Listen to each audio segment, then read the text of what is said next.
you very much. If we could turn down those lights a little bit, that would be great. I'd like to see who's here. It's wonderful to be with you. And as Sam just told you, this is an enormously consequential election. And the reason I am in Oshkosh this afternoon, we'll be in Madison this evening, was in Pennsylvania the last few days, and have been all over the country, is I suspect that in battleground states like Wisconsin, the election will be decided by a relatively few thousand votes. So I want to tell you that the people in this room can make a profound difference, because it is absolutely possible that as goes Wisconsin, so goes America. As goes America, so goes the world. So you got the world on your shoulders. I don't want to get you too nervous, but what you do can have a profound impact upon this country, the future of America, and in fact, the whole world. So I would hope very much that it's not just words. You know, just dragging out your friends. There are people out there who I'm not sure they're going to vote. Bring them out. They may disagree with Kamala on this or that issue, so, you know, they're upset. Get them to vote. But if each of you brings out 2 or 3 more people, it could literally impact the results here in Wisconsin, and that could mean the difference between Kamala winning or losing. And when people talk about what this campaign is about, I think you don't have to do much more than take a look at what happened in Madison Square Garden last night. Did some of you pay attention to it? Look, we are a democracy. People can disagree on the issues. I have my views, you may have your views, others have their views. But I can tell you that for the last many, many decades, a lot of people in this country have been trying to do their best, Democrats, Republicans, independents, to try to overcome the deep-seated bigotry, which we have always had. Other countries have always had, you know, tribalism. I'm a different color than you, I'm a different religion than you, I'm supposed to hate you, you know? And we have struggled. I mean, we have struggled in this country since the inception of America, and we have come a long way, and we should be proud of that. I will tell you, when I was a kid, if anyone ever told me we would elect a black person to be president of the United States, nobody would have believed it. But we overcame racism, and we elected a black president. And if anybody had told me that there would be a woman running on several occasions for president of the United States, honestly, 3 or 4 decades ago, people said, that's not true. When I was mayor of the city of Burlington back in the 80s, we had 0 women in the police department, which was true for most police departments over. Police work was not women's work. Being in the military was not women's work. Being a carpenter, a welder was not women's work. Being a doctor, in many cases, not women's work. But what has happened over all of those years is good people struggle to break down barriers. And then you turn on the TV last night, and you see not people disagreeing with Kamala Harris. That's fine. Disagree with her all you want. But going after her because she is a black woman, really? Do we need that kind of vulgar racism and sexism in the year 2024? Anti-Semitic remarks being made, anti-Latino remarks being made. So people want to know, I was just asked by the media a moment ago, what is the difference in this election? What's America going to look like if Trump wins or if Kamala wins? You saw it last night. It's a question of whether we bring our people together. We have civil discourse. You disagree with me, so what? That's democracy. But we don't have to hate each other because of the color of our skin or where we were born. So when anyone tells you what this election is about, that's one reason of why Kamala Harris has got to be elected president of the United States. But there are more reasons than that. If you believe, as I believe, and as the vast majority of the American people believe, that women have a right to control their own bodies,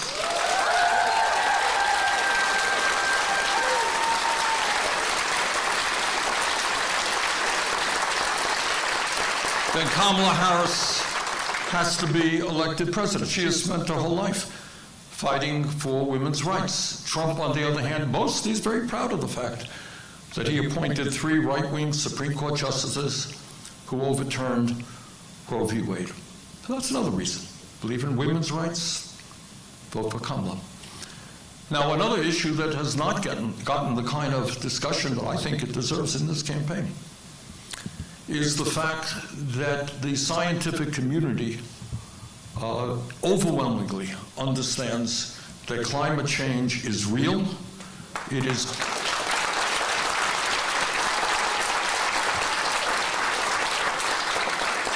is caused by human behavior in carbon emissions and is in fact an existential threat not only to the United States but the whole world. And anybody who has eyes to see, I mean, you saw what went on in Florida a few weeks ago, terrible destruction in North Carolina.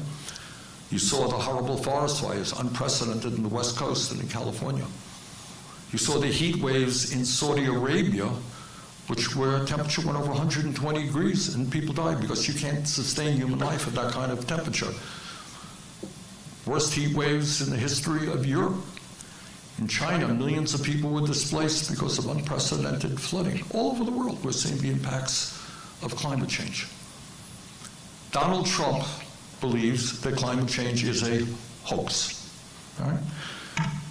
Now, that is not only stupid, and that is not only in defiance of the entire scientific community, but much worse, it is extremely dangerous. Because what that means, and I want you all to hear this clearly, people who are saying, well, I'm not so sure I want to vote in this election. If Trump wins, the struggle, the global struggle against climate change is over, and climate change has won.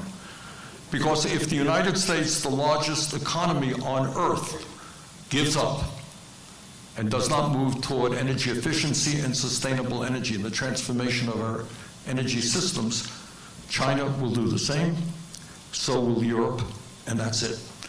And what we will expect to see in years to come is warmer and warmer temperatures, more extreme weather disturbances, massive types of destruction, and God only knows, and I speak as the grandfather of 7 kids, what kind of planet the younger generation will inherit. So if you have doubts about this election and why it's important for you to come out and vote, think about climate change. Donald Trump, for the first time in the history of this country, tried to prevent a peaceful transformation of political power. And you all know, I don't have to go into great detail, he lost the election, and yet he refused to leave office, fomented an insurrection, and hundreds of police officers were hurt, people died. We do not need, we can disagree on issues, but we do not need to have a president who has spent years undermining faith in American democracy and in fact tried to illegally keep himself in power. And I speak not just to the people in this room, I expect would not be here if they were not sympathetic to what I'm saying and what Kamala said. I want to speak to the people in Wisconsin who have their doubts. They may disagree with Kamala and me on the issues. I get it, and that's fine. But I would ask you to think about, for a moment, why it happens that Trump's former vice president, Mike Pence, the guy who was at his side, closest to him, for 4 years, Mike Pence is not supporting Donald Trump for president. I would ask you to think about why it is that John Kelly, who was his chief of staff is your top guy, who worked with him, who knew him, was in closed-door meetings with him. John Kelly is not supporting Donald Trump's candidacy for president. I would ask you to think about why Mitt Romney, the 2012 Republican presidential candidate, Mitt's on my committee that I chair on health education. He's a very conservative guy, but he has religious values, he has moral values, and he understands, as does Pence, as does Kelly, a former Marine commandant, that Trump is unfit for office. Now the Trump people say, oh, they're disgruntled employees. It's never happened that people so close to a president said, we know the guy, we work with the guy, and it's not even about policy. It is about who he is, about his lying all of this time, about his contempt for the Constitution, contempt for veterans, put their lives on the line to defend this country. Contempt for them as well. So I would ask my conservative friends, you don't like Kamala's policies? Fine, we can argue it out. But even somebody as conservative as Liz Cheney understands that we have got to maintain the democratic structure in this country and not move to authoritarianism, not move to divisiveness, not move to the kind of hatred that Trump's people are fomenting. But it's not just all of those reasons. There are good reasons why we should be voting for Kamala. I'll give you just a few. Right now in America, sadly, and Democrats deserve responsibility for this as well. I'm standing before you, by the way, as the longest-serving independent in the history of the United States Congress.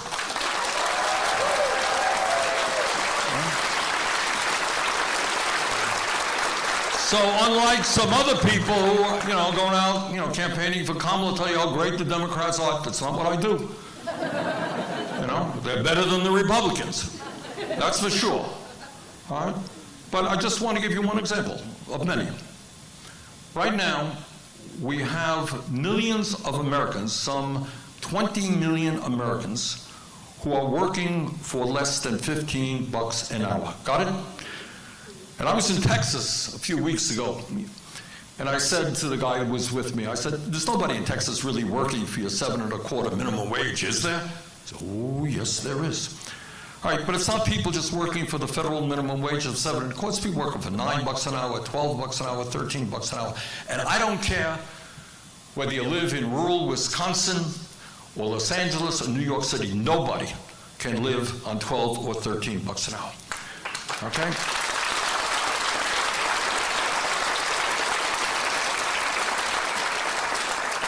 And some of you may recall a couple of weeks ago, Trump did a photo opportunity outside of a McDonald's. You remember that? He loves McDonald's workers. They're the greatest. Fine. And when he was asked by a reporter, he said, Mr. Trump, what do you think about raising the minimum wage? Oh, I love McDonald's reporters. Mr. Trump, you're going to raise the minimum wage? I love McDonald's reporters. He wouldn't answer the question. And you know why? Because he's not going to. He doesn't believe that we should raise the horrifically low $7.25 an hour federal minimum wage. Well, Kamala Harris disagrees. She thinks we should raise that minimum wage to at least $15 an hour.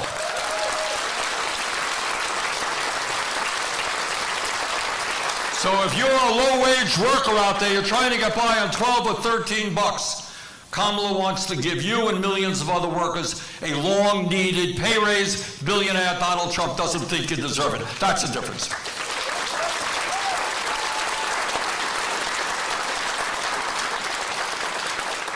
Now, I believe very strongly, and I've worked with the trade union movement in this country. And one of the very exciting developments that we have seen in recent years is a growing militancy on the part of trade unions and the desire of millions of Americans who understand that if they're going to get decent wages, make it into the middle class, they're going to need a union behind them. Okay? Now, in Washington, there's a piece of legislation called the PRO Act. And what the PRO Act is about is saying to employers, you cannot do what you're doing now, which is to spend hundreds of millions of dollars hiring union-busting consultants and lawyers to make it impossible for workers to exercise their constitutional right to form a union. So what employers are doing now, you want to form a union? Well, you were late 3 years ago. You're fired. You're interested in forming a union? Let me tell you that if this company goes union, we're moving to China. You're going to lose your job. That's what you want. You want to form a union? We're going to come into the back room and I'm going to spend 2 hours telling you how terrible unions are. All of that stuff is illegal. It is being done.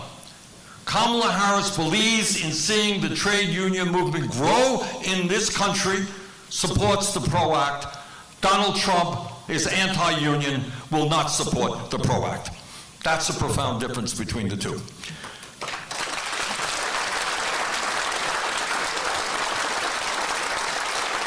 And if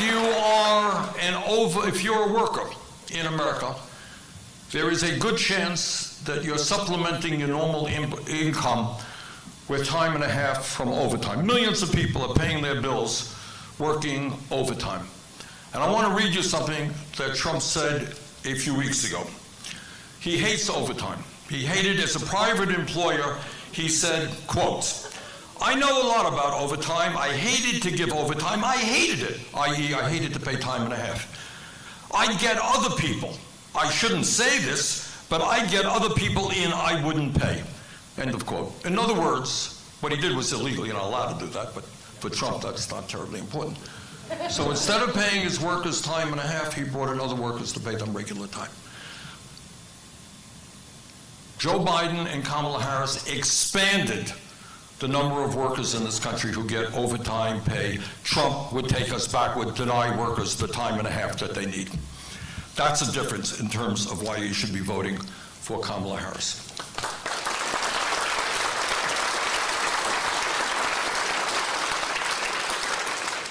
But our job, my friends, is not just to defeat Donald Trump. That's what we have to do. We have to work very hard to do that in the next week. And our job is not just to elect Kamala. Our job is to have a vision for where this country will go. And that does not end with the election of Kamala. It begins with the election of Kamala. And let me give you a few examples. Let me give you a few examples of what I mean. Now, Donald Trump every day, almost every day, goes around and says, Bernie Sanders and his far-left agenda. So I'm going to take a moment to tell you about this so-called far-left agenda, which the vast majority of the American people support, okay? Here is the far-left agenda. Are you ready? Yeah. Now, I don't want you guys collapsing and running out of the room, so brace yourself. Here it comes. Far-left agenda and Bernie Sanders believe that health care is a human right, not a privilege.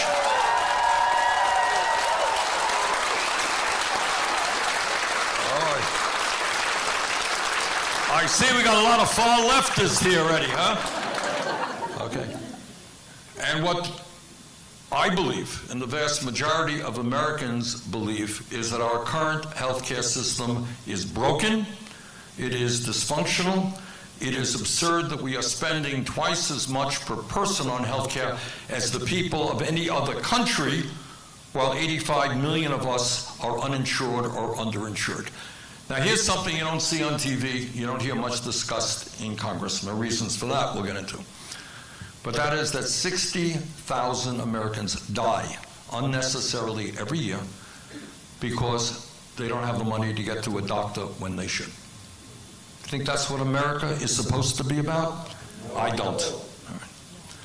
So what we have got to do is to do what every other major country does. I live a half hour, an hour away from Canadian border. You end up in Canada, major operation, you're in the hospital for a month. Do you know what your bill is when you come out? Anyone know? Zero. You know, I was 3 weeks ago, so I was in Washington talking to some guy from Denmark, and I said, you know, what happens to you when you go to the doctor? He says, duh, sign your name. Do you take out your wallet? No, you don't. What happens when you go to the hospital? Duh, you don't go to the hospital. What happens? That's what I'm going to pay. And that's the rule, because people understand that whether you're rich, you're poor, you're young, or you're old, you're going to get sick, right? You're going to have babies. You're going to become ill at the end of your life. Healthcare is a right. So when you talk about the far left agenda, the vast majority of the American people understand the current healthcare system is broken. We have got to, in my view, move to a Medicare for all single-payer program.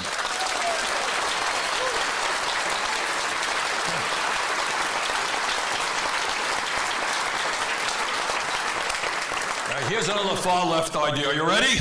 Yeah. You are paying, by far, the highest prices in the world for prescription drugs. I have made 2 trips over the Canadian border, one from Vermont, one from the Midwest, and we bought medicine for 1/10 the price, same exact medicine, same bottle, same company, 1/10 the prices we paid in the United States.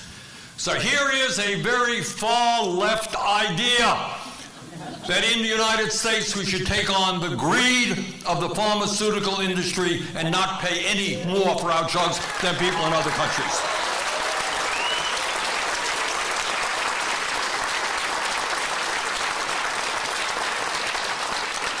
And here is another far-left idea only supported by 85% of the American people. And that is that while we move toward Medicare for all, the very least that we can do is expand Medicare to cover home health care, dental care, hearing aids, and eyeglasses.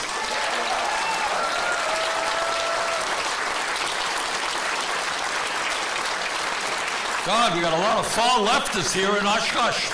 Didn't know that. Okay, and here's another far left idea. I'm rolling them off here. It's a wild and crazy audience. Okay. In the House of Representatives, about 80% of the Republicans there have signed on to legislation that in one way or another would cut Social Security. Got it? Now, I just learned this. I should have known this because I'm chairman of the committee, but I didn't. It turns out, this is unbelievable but true, that in America, 25% of seniors, people 65 or older, are living on incomes of $15,000 a year or less. And I want you to think about how anybody in this country, let alone a senior, lives on $15,000 or less. About half of seniors are living on $30,000 or less. Now, given that context, my Republican colleagues in the House, they want to cut Social Security, raise the retirement age, cut the COLA benefit, or whatever it may be. So I have a slightly different idea, and that is that instead of cutting Social Security, we should expand Social Security benefits.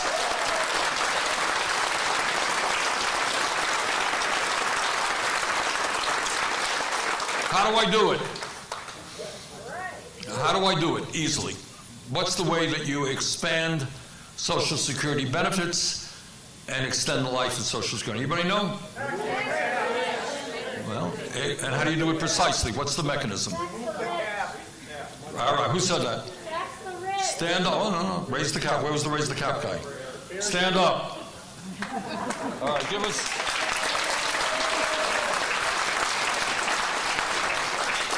All right, give us a major speech on the issue. All right, let me do it. All right. The gentleman is right. Look, right now you have a funding mechanism which is totally regressive and designed to represent the interest of very wealthy people. So, if somebody makes $16 million a year and somebody makes $168,000, those people contribute the same amount into the Social Security Trust Fund. You got it? So it's totally regressive. You make $1 million, $2 million, you don't pay any more into the fund than somebody making $168,000.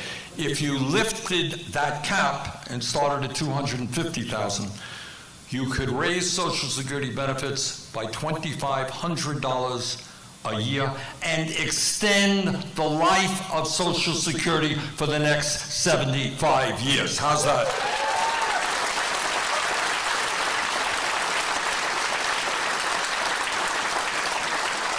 Now, there's another issue, and I speak here only for myself, not for anybody else, but I find it a little bit weird that in a highly competitive global economy, when we need the best educated and best trained workforce in the world, that students are going deeply into debt for the crime of getting a higher education.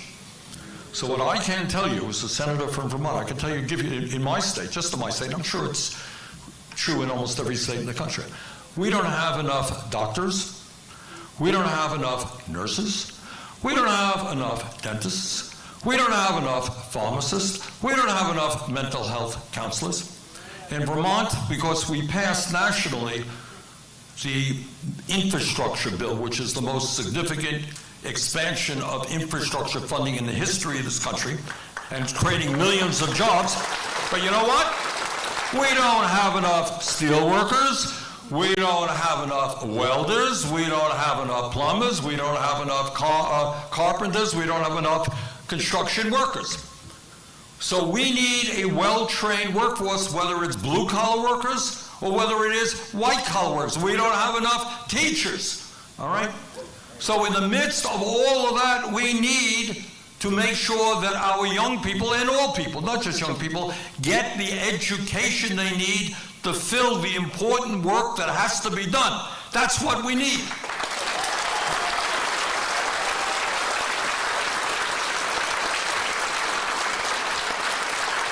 And in order to do the important work that this country desperately needs, you should not have to go $50,000 or $100,000 in debt.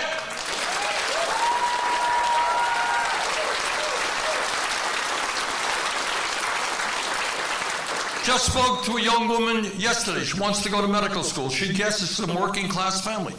And she is guessing that she'll leave medical school $500,000 in debt. Talk to nurses, $100,000 in debt, etc. It is not a radical idea to say that when we desperately need well-trained workers in every area of our life, we should make public colleges and universities tuition-free.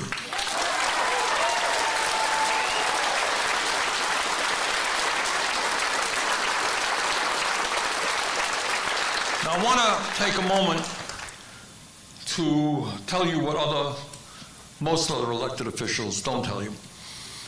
And that is what is going on in the economy today.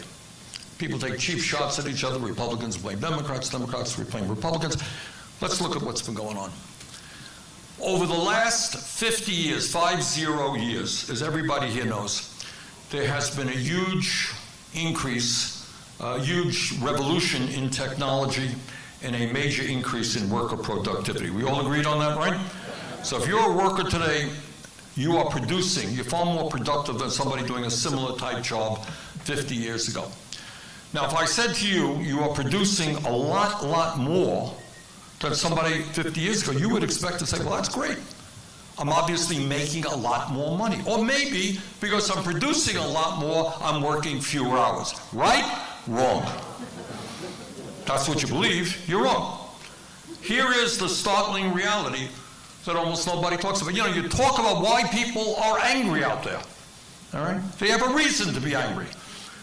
And the reason is that right now, real inflation accounted for wages, real dollars, over the last 50 years, today that average American worker is earning less than he or she did 50 years ago. Okay?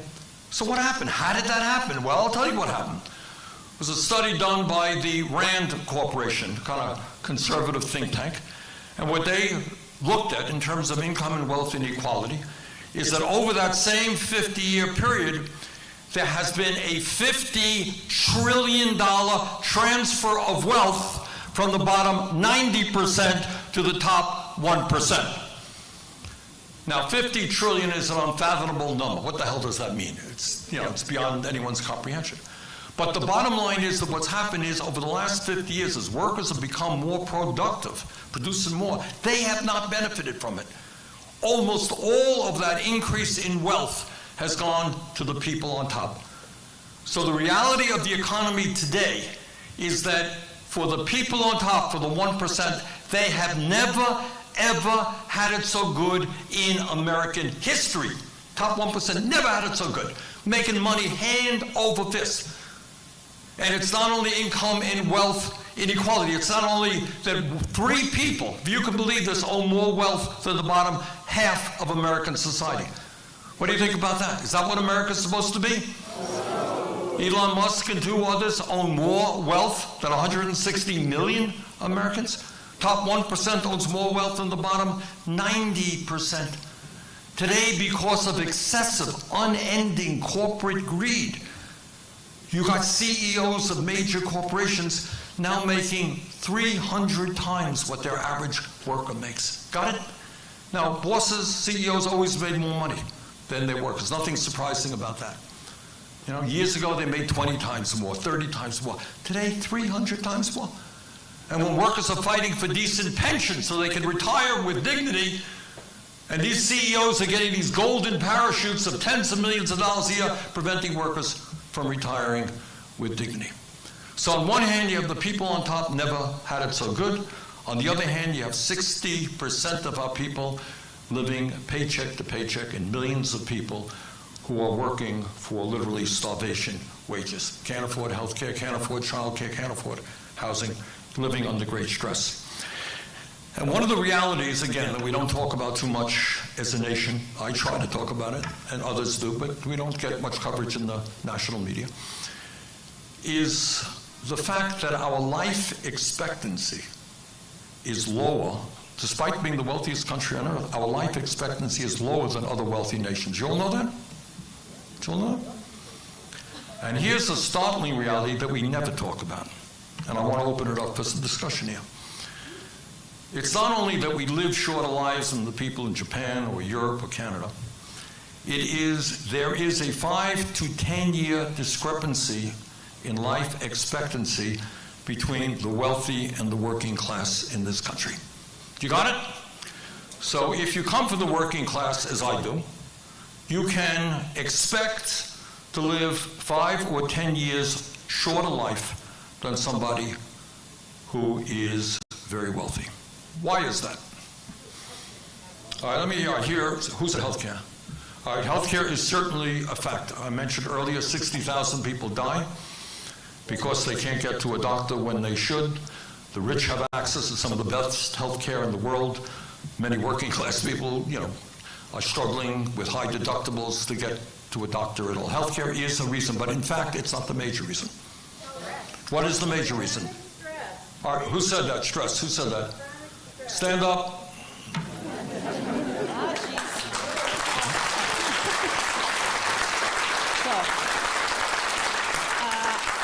I say chronic stress because I've been able to pay attention to the last few generations of my family, and I have grown kids of my own who have their own families. And if I could make a chart, it would just be heartbreaking. The amount of unsolved problems, the amount of healthcare stressors, the amount of housing stressors, the amount of childcare stressors. It just goes on and on and on. So and I'm kind of in the middle of it, but it's a different world, and it's not a better world. Okay. All right, thank you very much.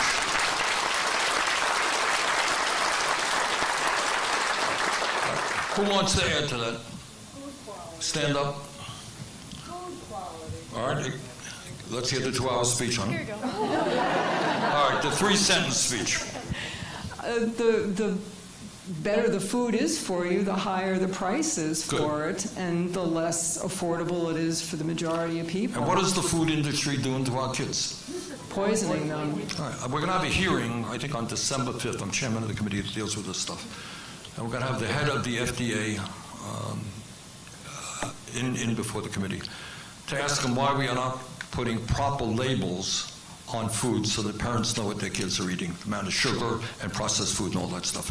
Because you're right, what the food industry has done has contributed to the fact that we have an epidemic in childhood obesity, and then we also have an epidemic in diabetes, which is a terrible disease, which costs us hundreds of billions of dollars to deal with. Okay, you're right.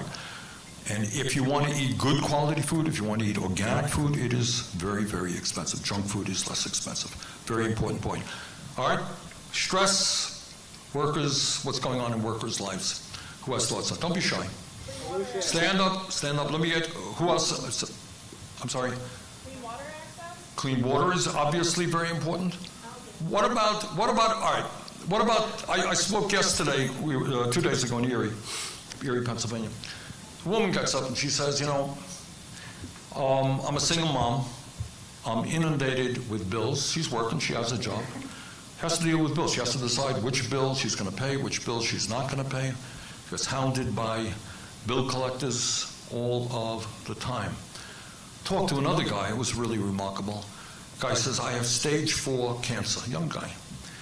And he said, I've won $200,000 in debt. I'm working with other cancer patients. So when you have cancer in this country, it's not just enough that you have to deal with this terrible disease and fight to get well. You got to worry about whether your family is going to go bankrupt as a result. Think that's stress? Believe me, that's stress. So if you're a working person out there and you're making $12 an hour and you have a kid, or $13 an hour, what happens when your car breaks down? Can you tell me? What happens? You lose your job. So you got an old car, breaks down, you can't afford to get it fixed, and if you don't get to work, you're going to lose your job.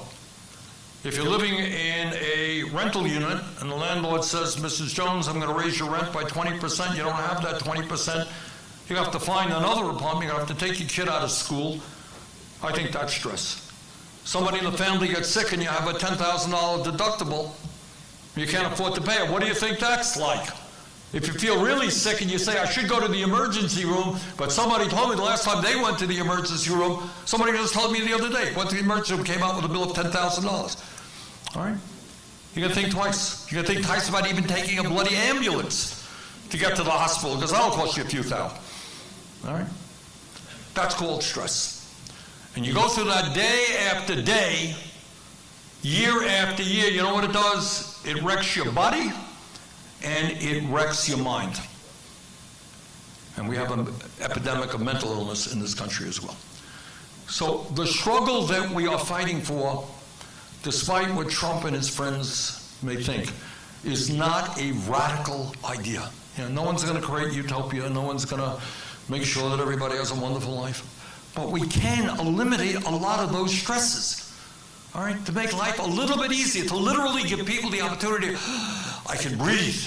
All right, what does that mean? Think of what it would mean in America if when you got sick, you didn't have to worry about the bill. You went to the doctor, and you didn't have to worry about whether you could pay the bill or not. That if you ended up, God forbid, in the hospital, you don't have to worry about your family being bankrupt. Think about what would happen if we had a minimum wage in this country that was a living wage, so people do not have to work 2 or 3 jobs to pay the bills, what that would mean to their lives. Think of what America would be like if everybody said, you know, I'd love to get an education, I want to move up in the world. I'd like to be a teacher, I'd like to be a nurse, whatever I'd like to be. And you don't have to worry about spending huge amounts of money to do that. So what we are fighting for is not only radical, it is what exists in almost every major country on earth. This is not radical stuff. Other countries guarantee health care to all people. Other countries pay a fraction of what we pay for prescription drugs.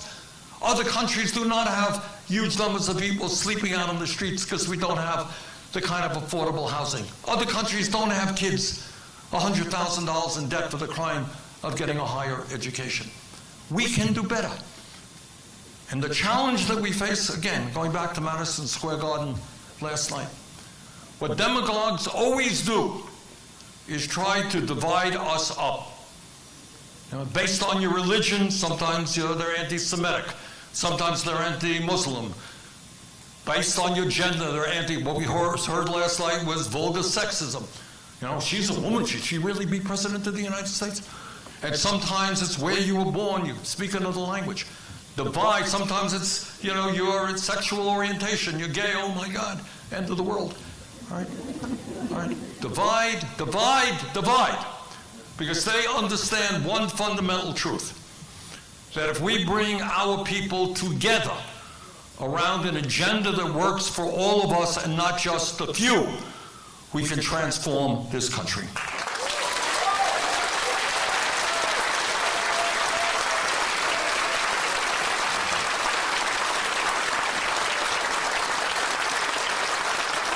So my message today is that we got 8 days left to this enormously consequential campaign.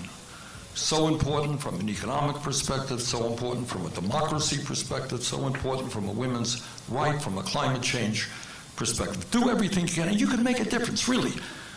You know, you got a few hundred people in this room, you go out and bring 200 or 300 other people out, it makes a difference in an election which could be so very close. So I'm asking you to do that, but I'm also asking you to understand that the day after Kamala wins this thing, the struggle is not over. All right? And by the way, I'm also asking you while I'm here, please re-elect Tammy Baldwin to the U.S. Senate.